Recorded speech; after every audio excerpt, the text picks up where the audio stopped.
Buonasera a tutte e a tutti, grazie per essere qui con Leonardo Lidi, con Mario Pirrello, Federica Mazzocchi, che ringrazio, grazie a Filippo Fonsatti e a tutto il Teatro Stabile, perché questa sera con questo primo appuntamento inauguriamo una serie di incontri con i registi, gli attori che faranno parte del cartellone dello Stabile per la nuova stagione. È una rassegna intitolata Retroscena, cominciamo con l'Amleto, quindi nel migliore dei modi.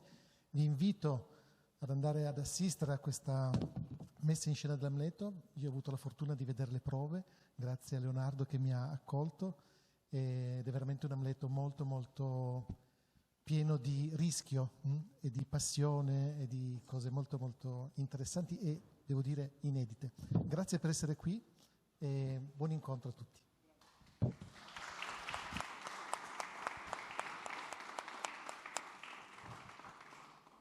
Buonasera a tutte e a tutti, grazie infinita al Circolo dei Lettori per questo bellissimo inizio dei nostri appuntamenti di retroscena che, come sapete, punteggiano e ci accompagnano per tutta la stagione teatrale del Teatro Stabile.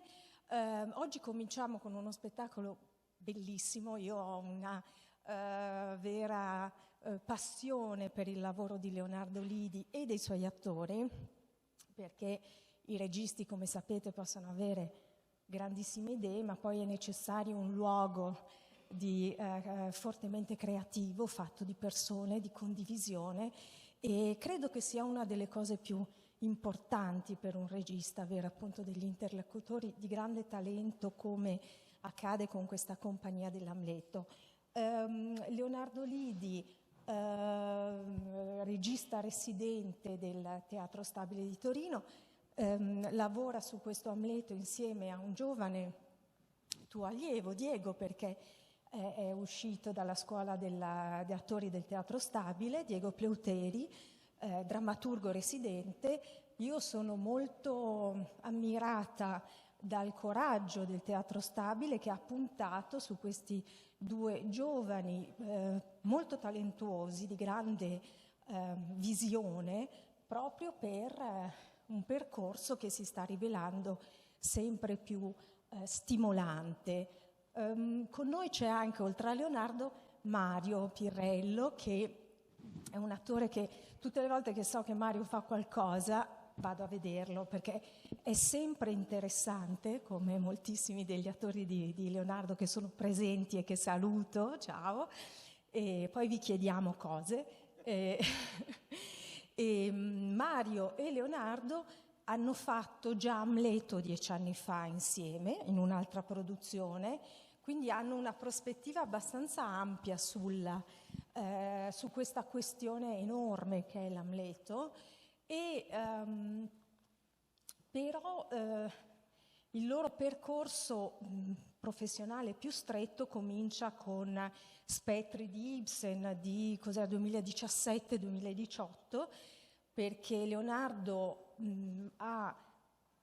è emerso molto presto, la sua creatività si è precisata da giovanissimo, eri under 30 quando hai vinto la Biennale College alla Biennale di Venezia, e lì si è creato forse il primo germe della compagnia. C'era Mario, c'era Christian, la Rosa, c'era Michele Di Mauro, che insomma è anche Michele una presenza molto ricorrente nel teatro di Leonardo, e mi piace ricordare che insomma questi riconoscimenti hanno accompagnato la carriera di Lidi. L'ultimo, lo ricordo, mi fa molto piacere, il premio Istrio alla regia, che meritatissimo è arrivato quest'anno.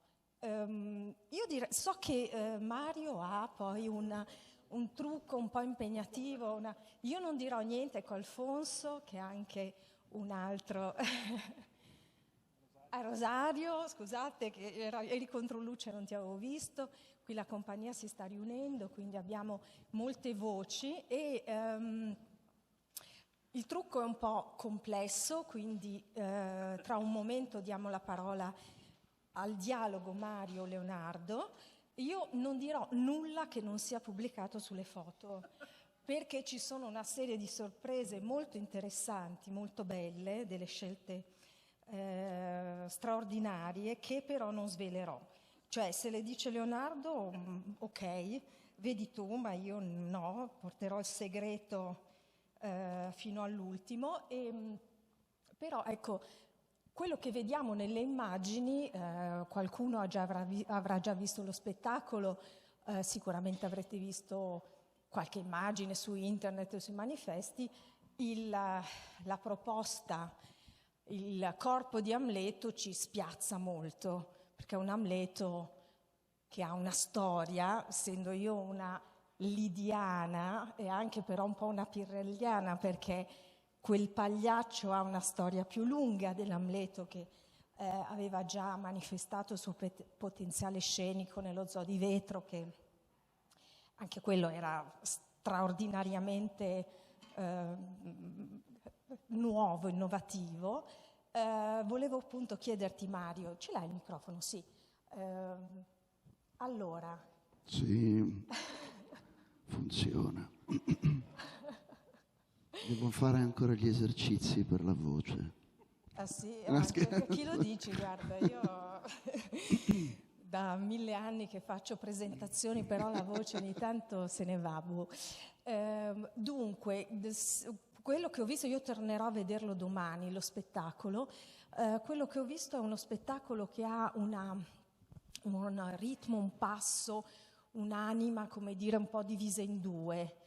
Il tuo inizio è un inizio travolgente, perché è un inizio assolutamente comico, usiamo questa espressione un po' imprecisa, ma giusto per provare a fissare dei primi elementi. Allora, tu esci in un corpo, in un travestimento, in una veste molto... Allora, come arrivate alla precisazione di questo Amleto? Ma inizio io, ma probabilmente sarà più preciso lui. Quindi io posso al massimo dire delle sensazioni che gestisco e come in qualche modo ho preso l'elemento e l'ho messo sulla scena. Dentro di me, quando compare questo principe dalle fattezze particolari, per me è un nuovo patto con il pubblico, è un nuovo patto con il pubblico nel dire ok, probabilmente voi avete una iconografia in mente, ripartiamo da un altro livello. E per fare questo probabilmente essere graduali non poteva essere troppo utile, quindi doveva essere un impatto che chiedeva una sospensione da parte del pubblico e da parte mia e da parte di noi tutti una aderenza a tutto quello che avviene in scena per riproporre una disponibilità e una condivisione del gioco concreto che in quello spazio, in quel tempo, ogni sera si può manifestare. Mamma mia. E finora è andata. Beh, giochi molto col pubblico, tutta la prima parte è... Avevi detto che non dicevi niente. Faccio sempre così, è sempre così. Sì, io tiro fuori le carte. No, scherzo. Tempo.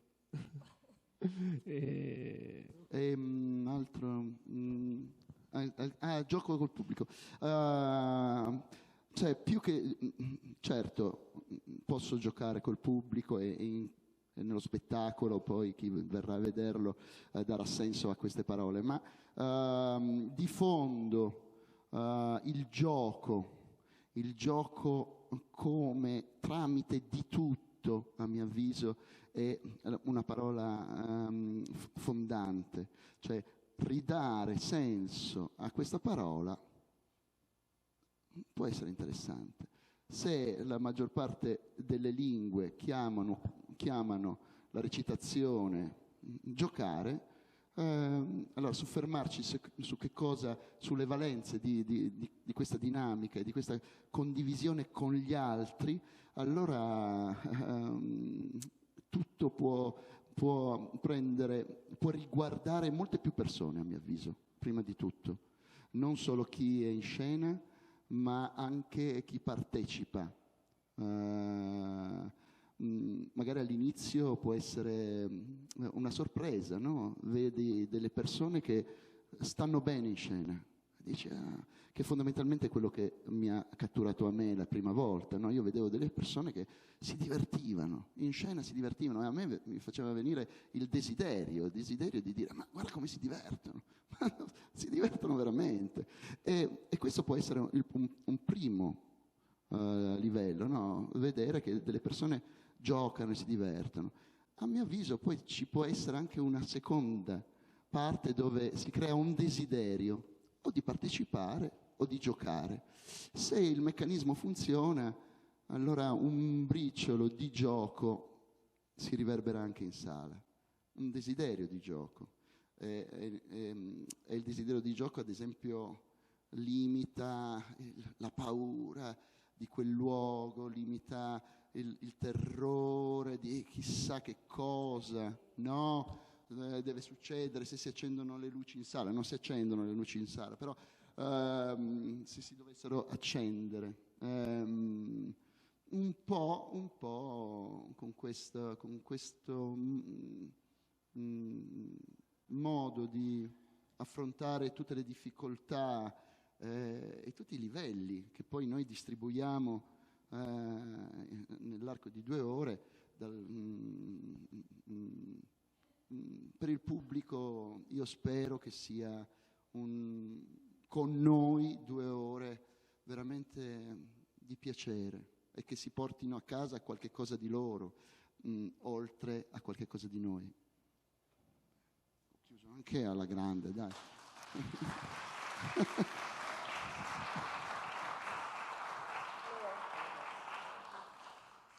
Io mi unisco, come ha fatto Federica, a ringraziare per l'emozione di essere qui. Sono molto felice di questa collaborazione, quindi ringrazio il Circolo dei Lettori del Teatro Stabile di Torino anche per questa possibilità di parlare in questa cornice. Sì, non ci dobbiamo dimenticare che è un festeggiamento, nel senso che il Teatro Stabile di Torino festeggia i 70 anni, e quindi con Filippo Fonsatti, che ringrazio per la sua presenza, ma soprattutto per la sua costanza nell'avermi spinto verso questo titolo e verso questa apertura. Quando ricorrono i 70 anni, Filippo? Grazie. Sì. Di quest'anno. Sì. Festeggiare tramite, se il teatro è una religione, Amleto è la sua Bibbia, e quindi festeggiare attraverso la figura dell'attore e un pensiero sulla figura dell'attore oggi attraverso un testo del 1602 è stata la priorità. Quindi andava fatto con un gruppo di attori a me molto vicini, perché a parte Rosario, con cui è la prima volta che ho il piacere di lavorare, sono tutti attori con i quali ho già anni di lavoro alle spalle, come hai detto inizialmente, con un pensiero, se vogliamo radicale, forse verticale, chiamiamolo come volete, sulla figura dell'attore oggi. Una frase che ha guidato questo spettacolo è: trattali bene gli attori perché sono l'essenza di un'epoca, che è una frase che è sempre stata una bussola per me, per fortuna non solo per me, ma anche per tanti registi che ho incontrato nel mio percorso, penso a Antonio Latella, che hanno un'attenzione rispetto agli attori e rispetto al benestare degli attori in prova, proprio all'opposto del concetto che devi stare male per fare questo mestiere. Ma io penso il contrario, che in una società che sta bene tutti stiamo meglio, no? Nel senso, e quindi se i miei collaboratori, i tecnici, il teatro si sta bene in prova, ad esempio, tutti ne possiamo godere anche sul palcoscenico. E questo per me è fondamentale, lo sai perché hai seguito il mio lavoro per tanto tempo, però in questo caso credo che debba essere specifico anche in scena questo stare bene. penso sempre, no? Però mentre magari si trattano alcuni autori, penso a Ibsen o a Strindberg, che ti chiedono una costrizione dell'attore, Shakespeare ti chiede proprio anche una complessità nello stare bene. E quindi ieri ad esempio ero in platea perché soprattutto le prime repliche le voglio seguire, e si è creato proprio un ambiente, da quello che posso immaginare fosse il Globe, no? Di commento, di risata, di perché stai ridendo, io questo non mi ha fatto ridere, oppure del che bella questa scena, forse c'è un oggetto in scena e questo oggetto ci si può rapportare, non ti può lasciare indifferente, e soprattutto c'è la forza degli attori, e bisogna trattare bene perché sono l'essenza di un'epoca. Forse nel 1602 era vero, non lo so, oggi non lo riteniamo questo concetto, no? Nel senso che non voglio fare un piagnisteo, anzi siamo qui per festeggiare la figura dell'attore, però come ci siamo detti anche nelle passate conferenze, il Covid forse ci ha un po' ricordato che questo concetto non è presente all'interno di alcuni pensieri politici, no? E che quindi spesso l'attore è alla fine dell'elenco e il teatro con lui, e invece trattagli bene gli attori perché sono l'essenza di un'epoca, e quindi questa può essere una bussola per lo spettacolo, ma anche per un modo di approcciarsi al lavoro al netto dell'oggetto e del risultato finale.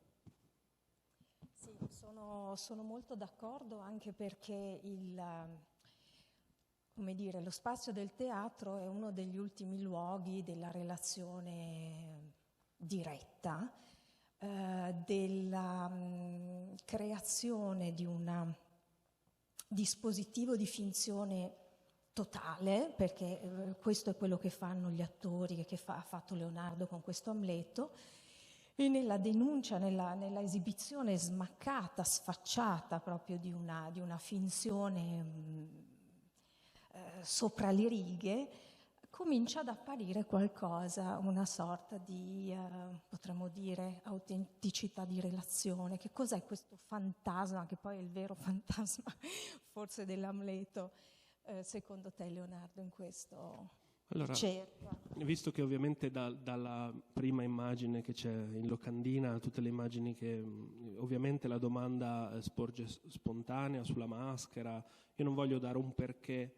netto, nel senso che mi fa piacere che ogni spettatore aggiunga la sua percentuale di visione, però c'è un tema che a me sta molto a cuore anche da direttore della scuola del teatro, che è il dolore giovanile.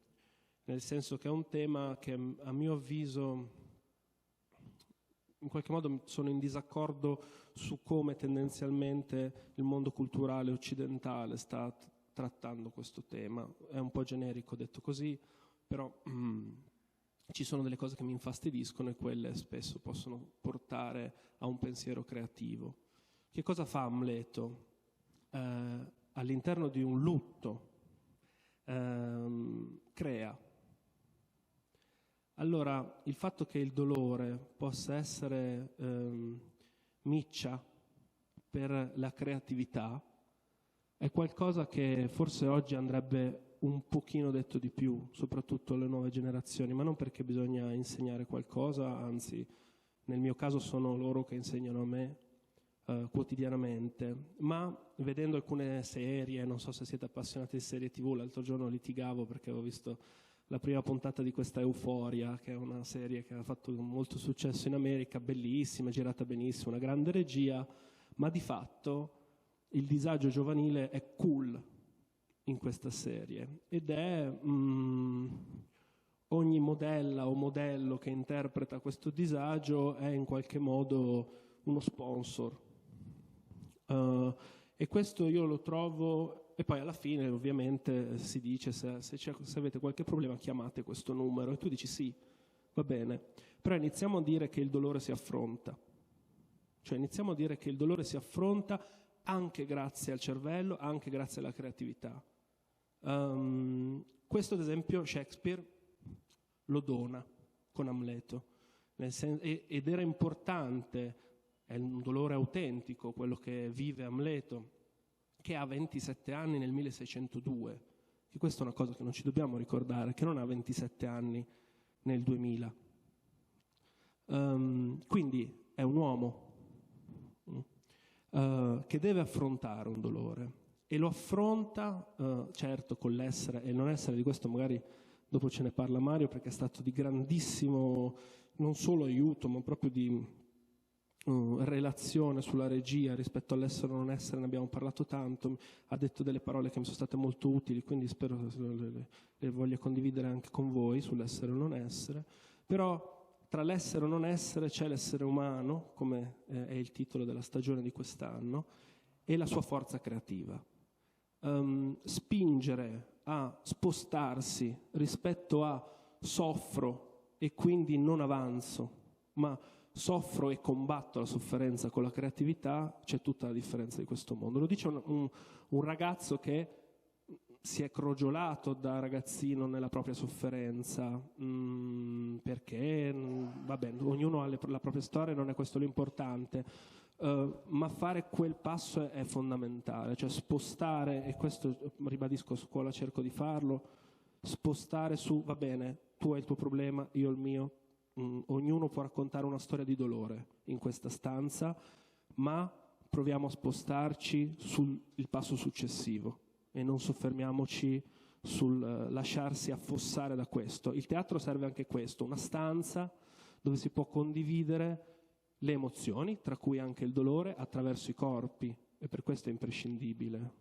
Ho detto tante cose insieme, però la risposta più sincera sulla maschera è questo, nel senso che presentare un ragazzo nel pieno del suo dolore con un'emotività smaccata è troppo semplice e anche, non voglio utilizzare la parola disonesto, però anche in qualche modo un po' acchiappone, no? Un po' coolness, cioè guarda come soffro, empatizza con me.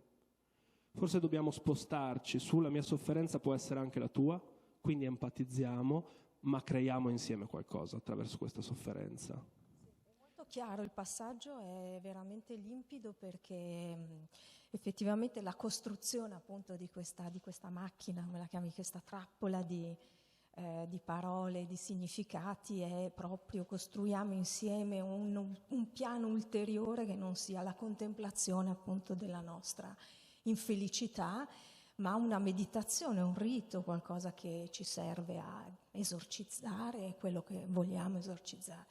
Mario, ecco, questa cosa insomma, scusami, ti ho interpellato con voce stentorea, ma lo spunto di Leonardo mi sollecita molto, perché questo dialogo che avete avuto rispetto all'essere o non essere, che è non un pezzo di teatro, forse è il teatro, è addirittura quasi ingestibile. Come avete proceduto? Qual è stato proprio il tipo di percorso? Rispetto a quello che diceva Leonardo, dico sinceramente che noi abbiamo condiviso varie riflessioni, ma soprattutto una riflessione che mi è venuta fraintendendo la prima lettura del copione. C'era una didascalia e io ho detto: guarda, allora Leonardo mi fa dire a Amleto essere o non essere davanti al corpo di Ofelia. Che Ofelia muore lo sanno tutti, non è uno spoiler. Ah, era uno spoiler? Vabbè. Allora, io ho abbinato l'essere e il non essere, cioè tornava, stavo commentando, non è spoiler, però il suicidio, ok? Di conseguenza la mia riflessione è stata che c'era una parte dove c'era l'essere e a un certo punto compariva qualcuno che aveva deciso di non sopportare l'oceano di infelicità e compariva il non essere. In questo in qualche modo si riverberava poteva riverberarsi nella struttura, perché c'era una parte che si sviluppava nell'essere, quindi nel creare dal dolore, per dovere, per tantissime sfumature, e poi una seconda parte in cui invece si entrava chiudendo tutte le possibilità piano piano all'essere. Questo è stato più o meno lo scambio. Rispetto invece proprio al monologo, sì, non è mai stato un mio oggetto di discussione, e io ho apprezzato sempre molto la sua dinamica nei miei confronti, perché in qualche modo non lo metteva in nessun piedistallo o non gli creava una teca in cui poi tutto doveva avvenire grazie a quello, o come dire, la chiave per leggere tutto doveva passare attraverso quelle parole, semplicemente quelle parole. Non le caricava,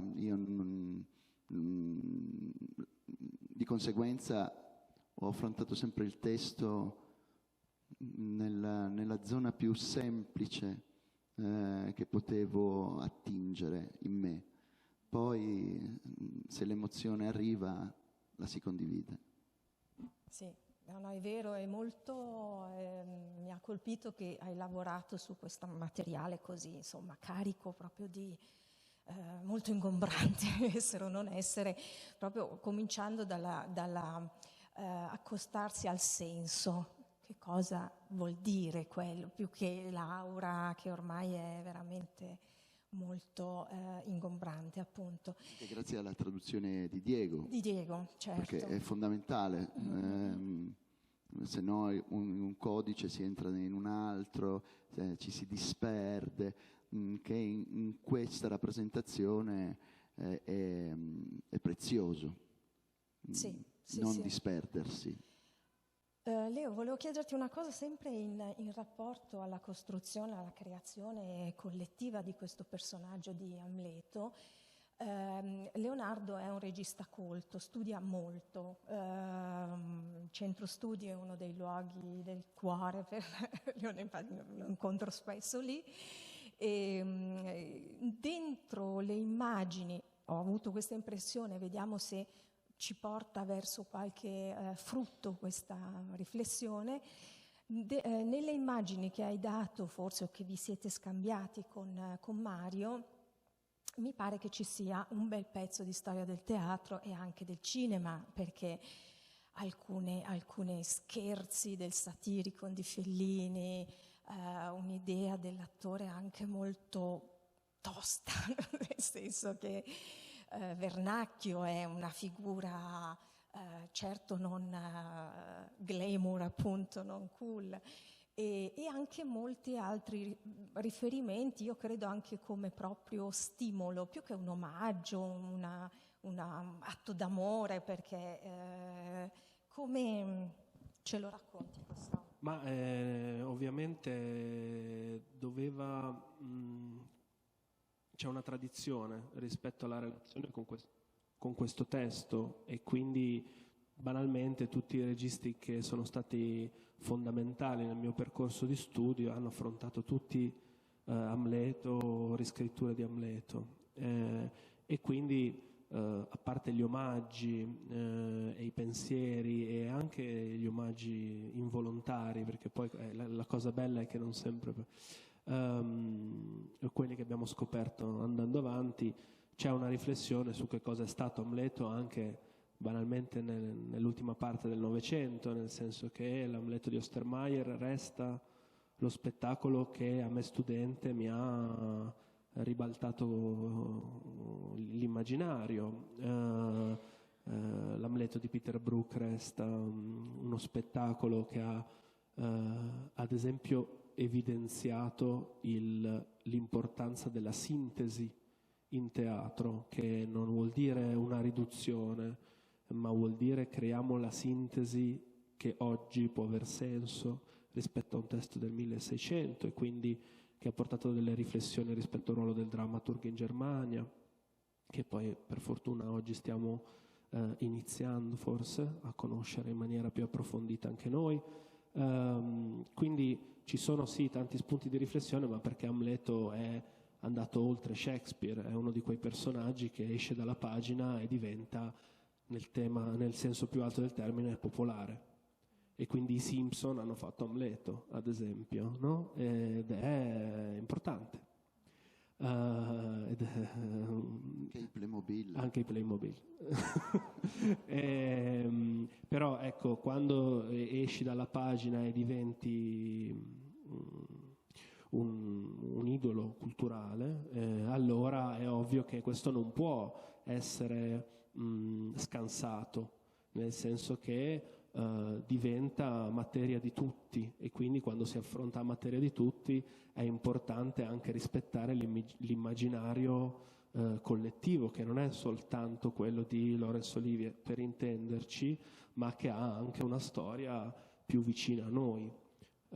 Quindi questo, sì, più che omaggi sono proprio parte del percorso. Ovviamente l'hai detto tu, sia io, Cristian che Mario eravamo in un Amleto qualche anno fa, loro ne hanno fatti, Mario ne ha fatti anche altri, però in qualche modo se entri nel mondo del teatro entri anche nel mondo di Amleto, no? E quindi questo era importante valorizzarlo.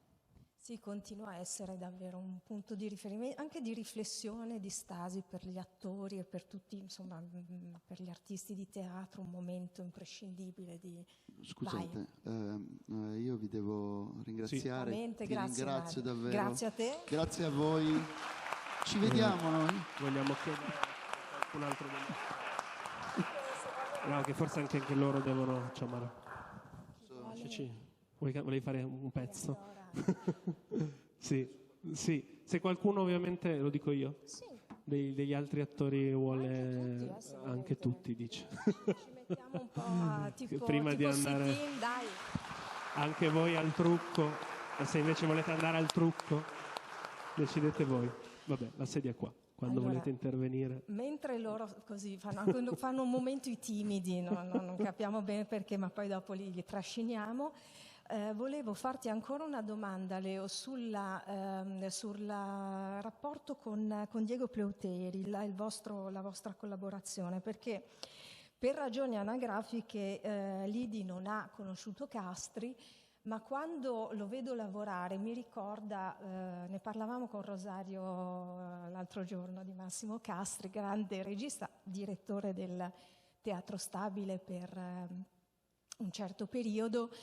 Lui diceva: per me il testo è la costrizione che mi garantisce la mia libertà, cioè quell'ostacolo che mi permette di essere creativo.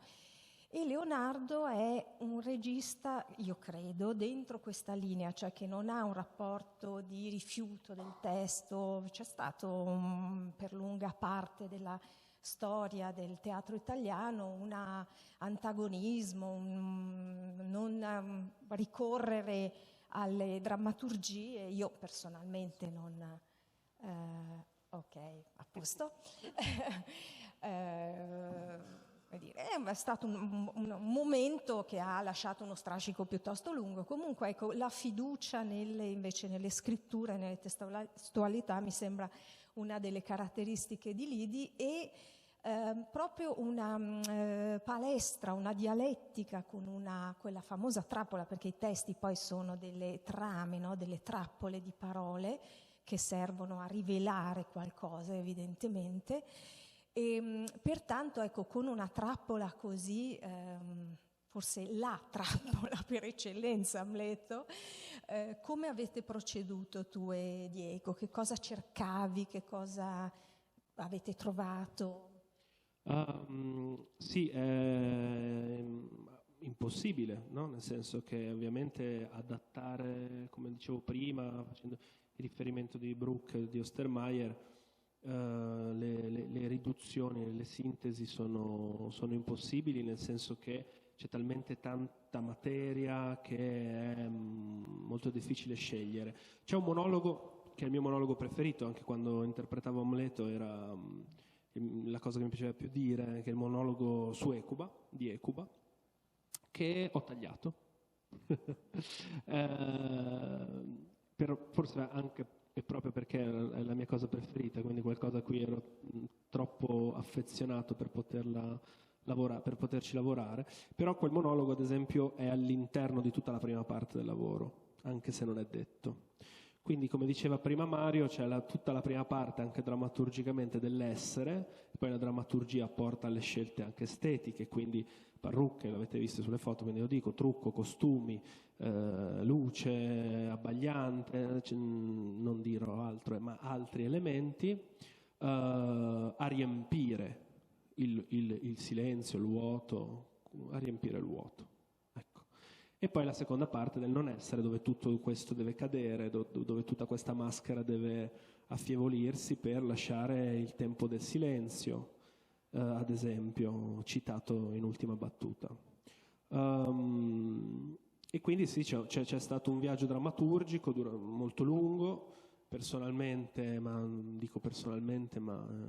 so che tutti gli attori coinvolti e non coinvolti in questo spettacolo hanno un pensiero su questo oggetto che è Amleto, quindi il lavoro è stato molto lungo, di tanti anni per me, rispetto a anche uno spavento, no? Nel senso di dire ma forse non ancora, è il mio primo Shakespeare, ma proprio con Amleto devo cominciare. In questo devo dire che Filippo Fonsati è stato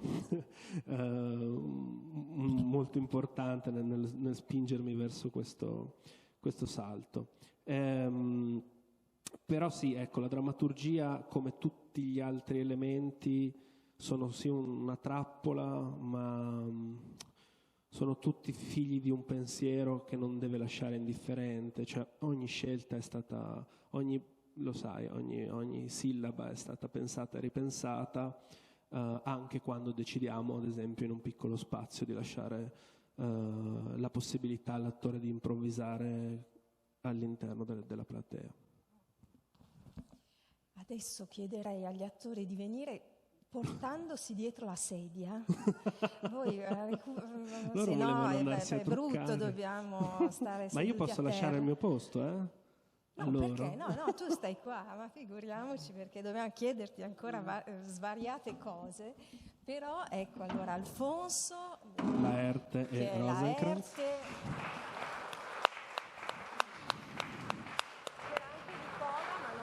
Nicola forse è andato a truccarsi anche lui. Rosario Lisma, Ilaria Falini, Cristian La Rosa.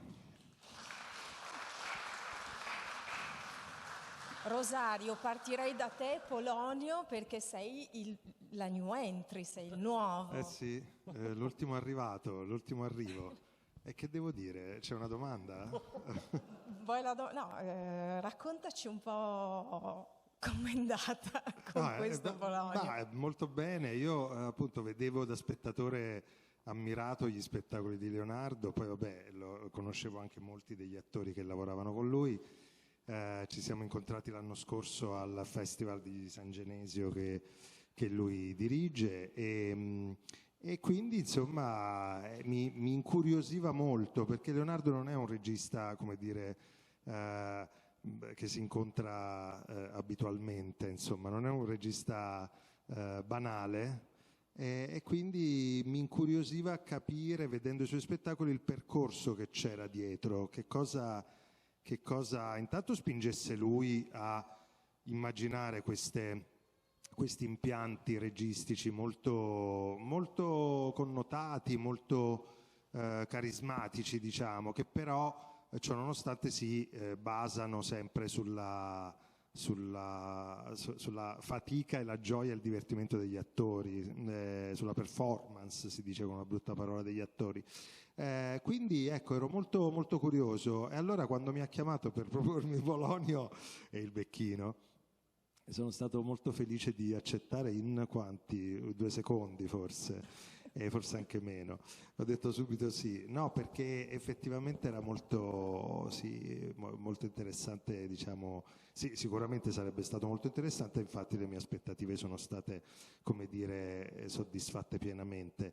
E la cosa che diceva lui, appunto, che confermo, è che il clima è un clima molto di gioco, è un clima che tiene conto molto degli attori, e davvero ho notato questa cosa, che lui è, almeno in questo spettacolo a cui ho fatto parte io, ha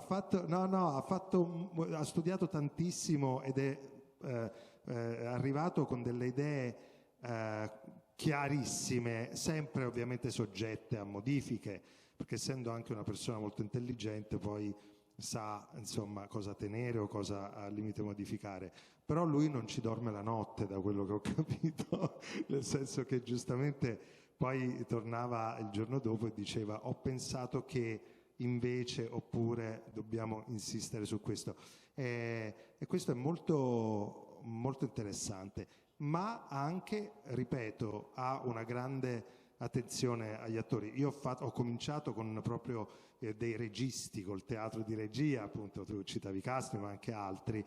Negli ultimi tempi si dice che il teatro di regia ormai è morto, no? Che non ci sia più, almeno quel... comunque quel tipo di impianto, sì, come dire, la famosa regia critica, no? Che diceva: di questo testo vi dico io cosa ho capito, vi dico io cosa voglio dire. Poi testi così importanti, così stratificati, così mondo, appunto, come può essere Shakespeare, veramente ciascuno può avere la propria. Addirittura ci sono registi come Antonio Latella che fa Amleto più volte, no? Ma anche la Avia, cioè è normale che ci siano poi nel tempo delle riflessioni successive. Quindi ripeto, lui ovviamente sa bene che non esiste un modo di fare Amleto, ma magari fra 10 anni avrà un'altra urgenza su questo testo e fra 20 ancora un'altra. Però è interessante perché è bello anche aderire da parte degli attori a un immaginario così chiaro e cercare, come dire, è anche urgente per cercare di capire qual è il suo percorso e farne parte, ecco, questo posso dire. Grazie Rosario.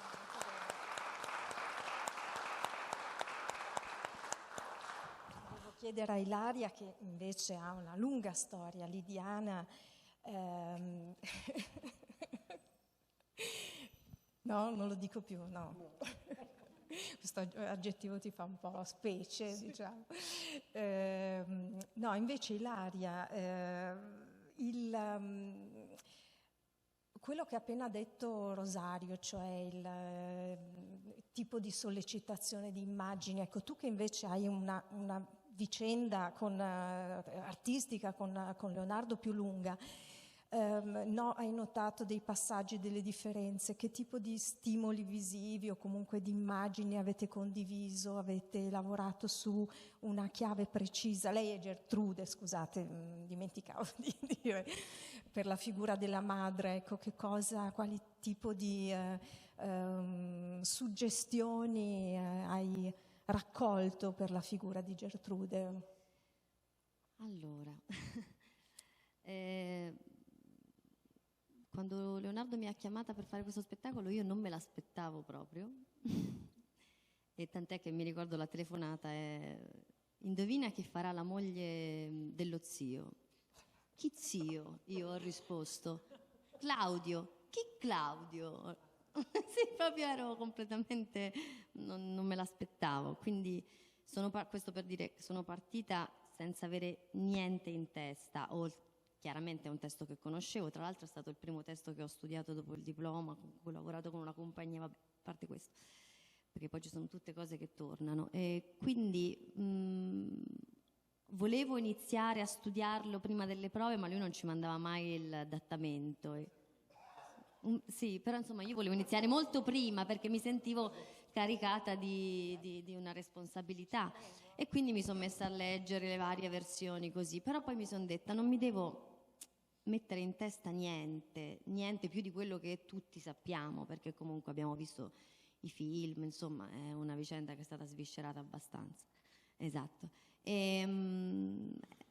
Per quanto riguarda poi il lavoro nello specifico sul personaggio, ci sono tante suggestioni che però sono venute fuori man mano e che io stessa realizzo, ancora sto realizzando. Per esempio, l'altra sera è venuta, questo in riferimento all'essere un'attrice lidiana, no?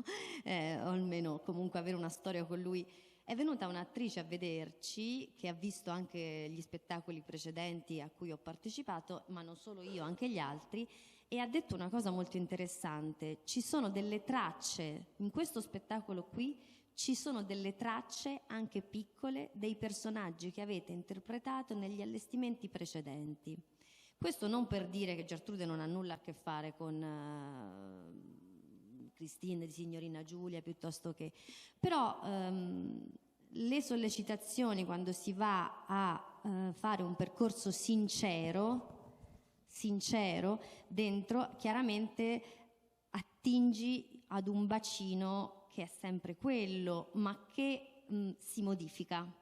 Quindi ci sono delle ombre, no? Delle ombre che ogni tanto appaiono, e per me Gertrude è un po' un'ombra. Non l'ho ancora incontrata. Incontrerò un personaggio che incontrerò forse a forza di farlo, però se chiunque di voi apre internet e cerca la regina Gertrude, uno degli aggettivi che esce è la misteriosa, l'ambigua, perché appunto è poco il materiale scritto su di lei, ma è enorme la sua presenza, è determinante il suo ruolo, la sua presenza. Quindi la prima cosa su cui mi sono concentrata, che ancora sto capendo, è rimanere a metà tra la forma e la sincerità. Questo è un tema che riguarda tutto lo spettacolo, e in particolare credo il mio personaggio, perché è una regina che ricopre un ruolo, ma che ha fatto anche una scelta di cui Shakespeare non ci parla, perché ce la dà a cose fatte. Vengono dati degli indizi su di lei, no? Amleto dice che il padre morto, il re, la amava tantissimo, tanto da impedire che il vento però poi si dice, il nuovo re, Claudio, dice colei che detiene il regno. Non sappiamo se questa scelta di sposare il fratello sia dovuta ad un amore, ad una convenienza politica, non lo sappiamo e non viene detto da lei mai.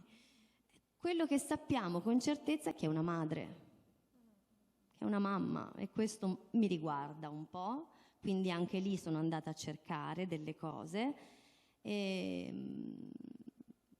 poi appunto anche lei ad un certo punto fa un percorso per cui rivolge gli occhi dentro la propria anima e scopre delle cose che stanno lì e che probabilmente ha coperto.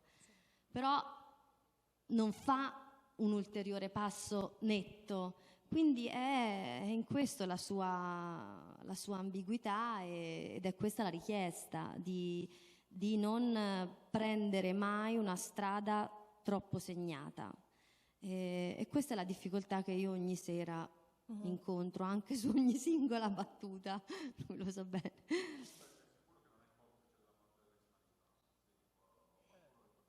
E anche questo non è scritto da nessuna parte, Alcuni lo ipotizzano, ma di fatto non è scritto. Io credo, perché a un certo punto mi sono detta, vabbè, però come attrice devo farle delle scelte. Sì, le faccio, ma cerco di non dichiararle troppo. Ecco. Sì, è una figura molto ambigua, molto complessa. E adesso io passerei il microfono sia a Christian sia a Alfonso, perché loro sono Laerte, Orazio, ma anche Rosenkranz e Guildenstern. Molto dite voi, dici tu Leonardo, io... Ah no, c'è nella foto, quindi si può dire. Non abbiamo il problema. Siete bellissimi. Christian è fin dai tempi di Spettri insieme a Leonardo in questa impresa teatrale ormai lunga, piena di cose bellissime.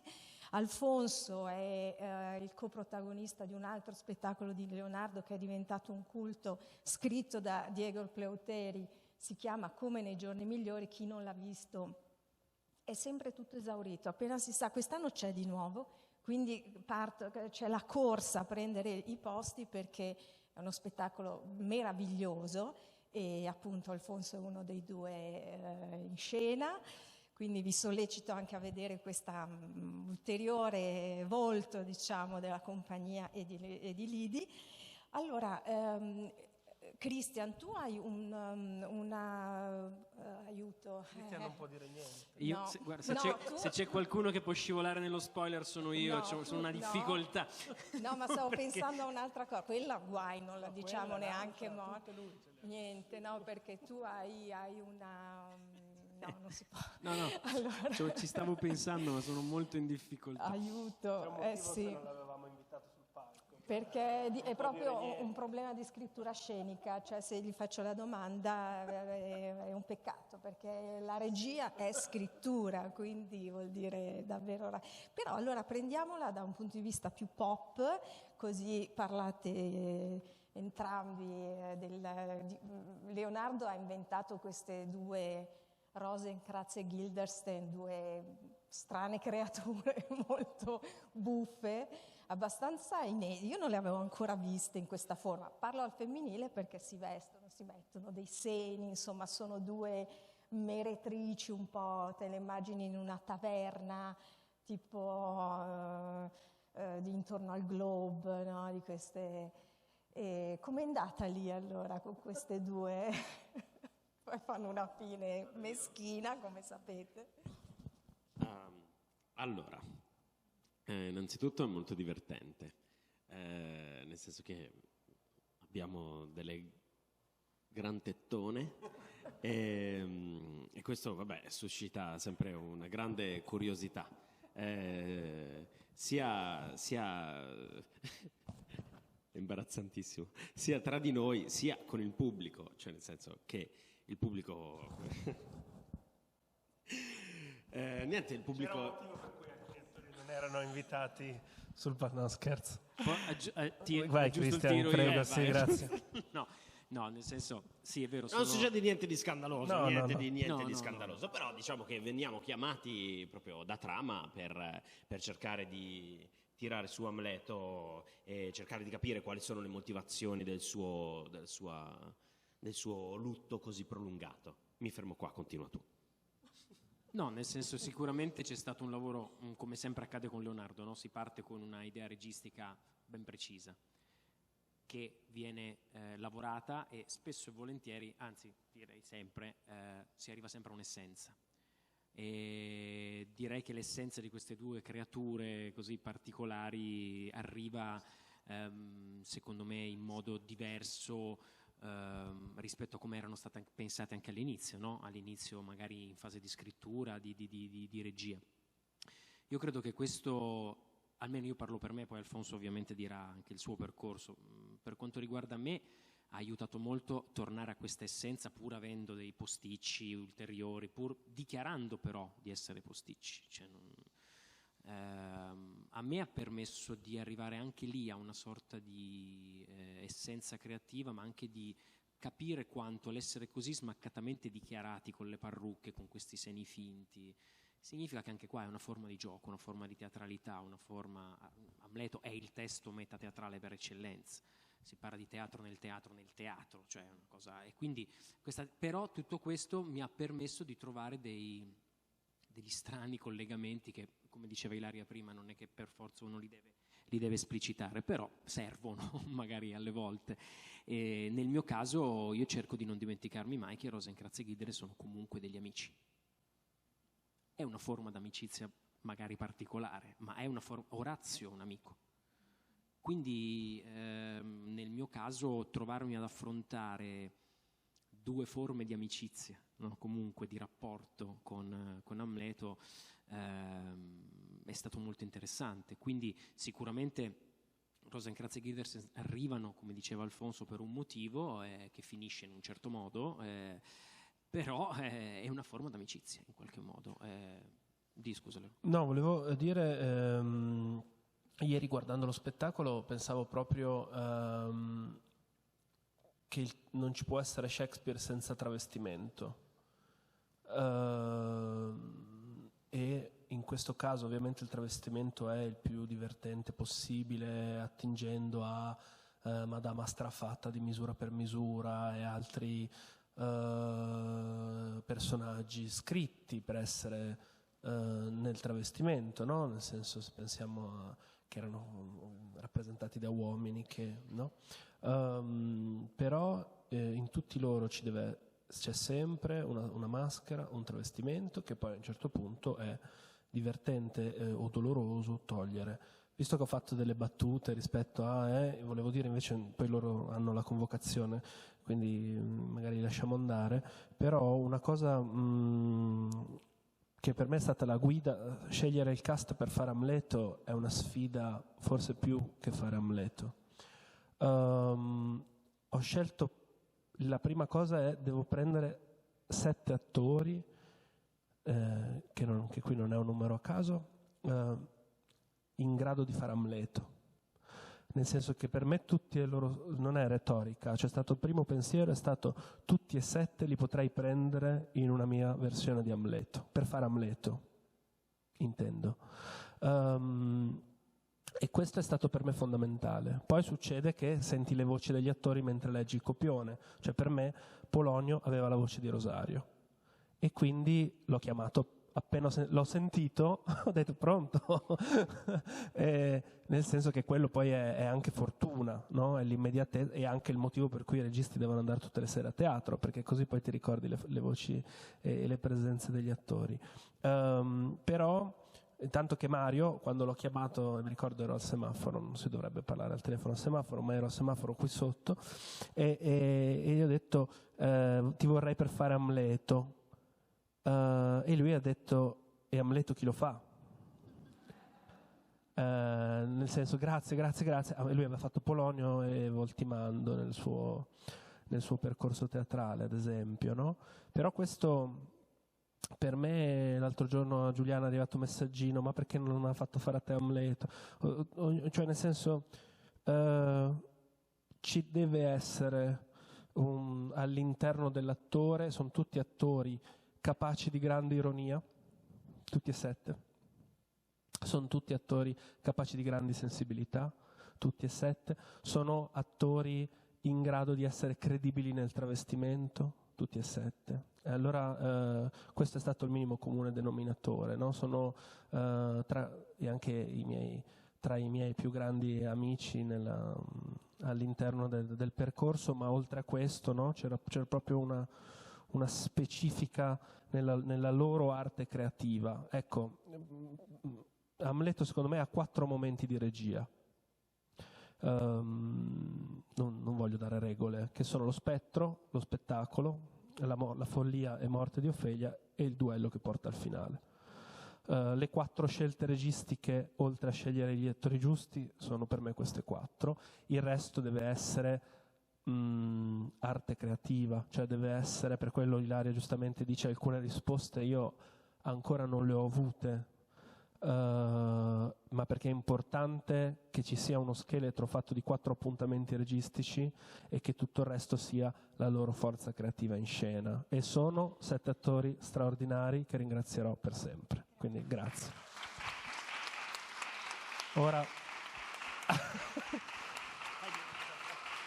volevi dire una cosa?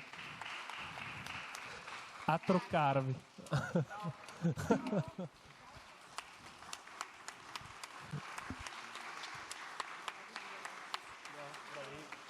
Ieri.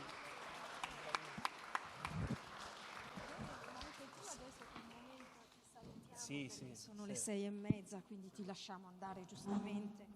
Anche Leonardo è un regista che segue moltissimo i suoi... Nicola. Tutti straordinari tranne... Vieni? Dai.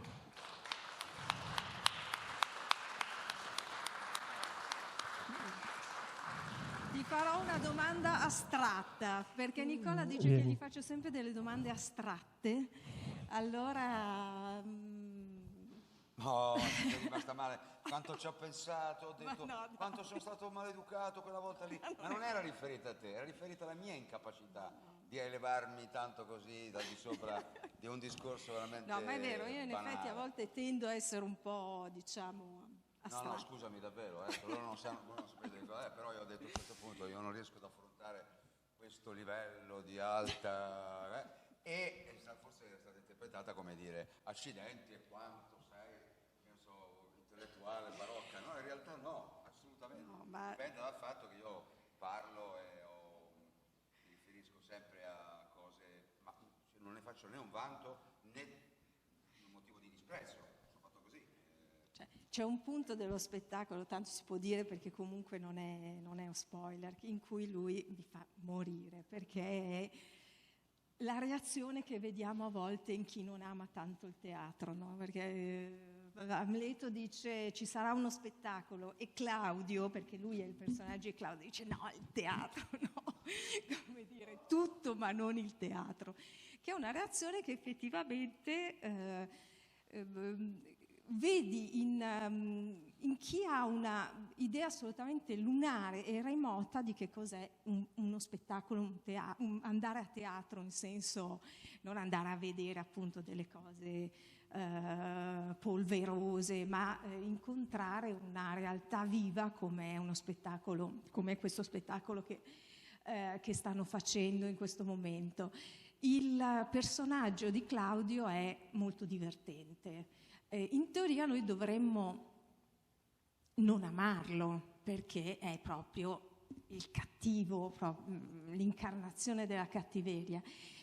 Ci metti sempre, ma questo è un tratto secondo me proprio tuo di drammaturgia d'attore, della tua cifra, c'è sempre un elemento di ironia, di autoironia talmente forte che in qualche maniera non ci perdi mai, non riusciamo mai ad andare in opposizione col suo personaggio. Lì quali sono i punti di riferimento, il tracciato che hai fatto? Hai detto allora devo fare Claudio, come si comincia? Sempre, per quello che mi riguarda è sempre si comincia da una tavola rasa. Come ti dicevo l'altra volta, che è la rappresentazione proprio in arte figurativa, la tabula rasa del mio cervello, sul quale la storia, il testo, la regia, gli altri attori cominciano a disegnare, no? E ci sono delle parti vuote naturalmente da riempire. E il mio corpo, con l'aiuto scarso ma necessario anche del cervello, incredibile, quanto mi diverte parlare male di me, proprio tantissimo, la cosa che mi diverte di più. La richiesta era di un personaggio che potesse essere in qualche modo, che si scopre, si sa che è stato l'assassino del padre di Amleto, però è come dire, scopriamolo proprio all'ultimo, neanche quando appare evidente, proprio all'ultimo, no? E d'altra parte siamo contornati, no, da governanti clown che sono capaci di tirare anche con sistemi anche ironici ad affascinarci, a catturare la nostra attenzione. Quindi sostanzialmente non sono dovuto nemmeno andare troppo lontano, direi. Beh, con Nicola stiamo facendo un percorso sui sovrani, nel senso che Medea, la gatta, dove di fatto è l'imperatore della piantagione, e quindi quando ho pensato a Claudio non poteva che essere Nicola in questo percorso continuativo dove giustamente tu dici non dovremmo amare Claudio, ma in realtà i cattivi di Shakespeare si amano alla follia proprio perché sbeffeggiano il sovrano reale. allora in un Occidente che sembra aver trovato nel sovranismo la risposta, che la funzione del teatro sia sbeffeggiare il sovrano anche attraverso, non voglio dire la parodia, ma il divertimento nel recitare un sovrano, nel recitare sulla gatta l'abbiamo vestito con la cravatta rossa e la giacca blu di trampiana memoria, e il percorso è questo. Joker è forse nella nostra contemporaneità il cattivo più divertente, cool, interessante, intrigante, affascinante che ci sia, e quindi non poteva essere Nicola, che è un attore di enorme forza creativa rispetto a quello che dicevo prima. Sì, devo dire sia il Big Daddy, dove appunto Nicola fa non delle imitazioni assolutamente, ma come dire, ci allude appunto a tutto il mondo trampiano, anche se devo dire Trump è forse inimitabile nella sua estremo. Cioè veramente e invece questa soluzione, lavorando lo spettacolo tutto sulla chiave del travestimento, della maschera, ormai insomma i criteri, come avete capito, sono molto chiari. Lì la maschera di Joker in effetti è la sua, e anche l'ironia, perché Joker appunto è un assassino però che ti uccide anche con danzando e ridendo e accompagnandosi appunto con risate. Sì, è un po' come dire: se io vi faccio ridere, se io riesco ad intrattenervi, voi me lo perdonate l'assassinio.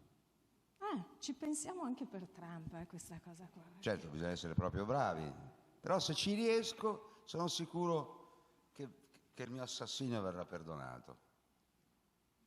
C'è del vero. C'è del marcio. C'è del marcio, effettivamente. Nicola Pannelli.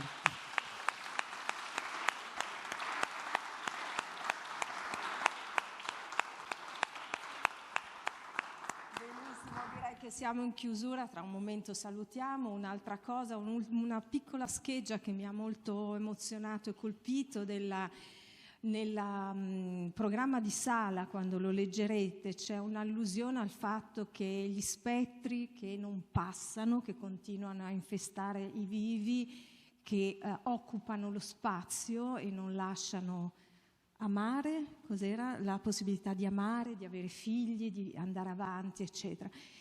E non so come mai mi è venuta in mente lo so benissimo, la conversazione tra Putin e Xi Jinping. Non so se l'avete, quando avevano i microfoni aperti e diceva: no, ma potremmo vivere ancora con la medicina 200 o 300 anni. E questa cosa dell'occupazione, ecco, dello spettro che continua a saturare tutti gli spazi. Questo è un tema molto bello nello spettacolo. Questa cosa di Xi Jinping mi è venuta in mente a me, non è nelle linee espressive dello spettacolo, però questo è un punto che vi sollecito a non perdere, perché è veramente molto molto significativo, questa relazione complessa fra le generazioni e la necessità di lasciare andare. E quindi grazie infinite. Io torno domani, spero di vedervi, insomma sicuramente so che molti fra voi o l'hanno già visto o non lo perderanno, quindi ci vediamo a teatro.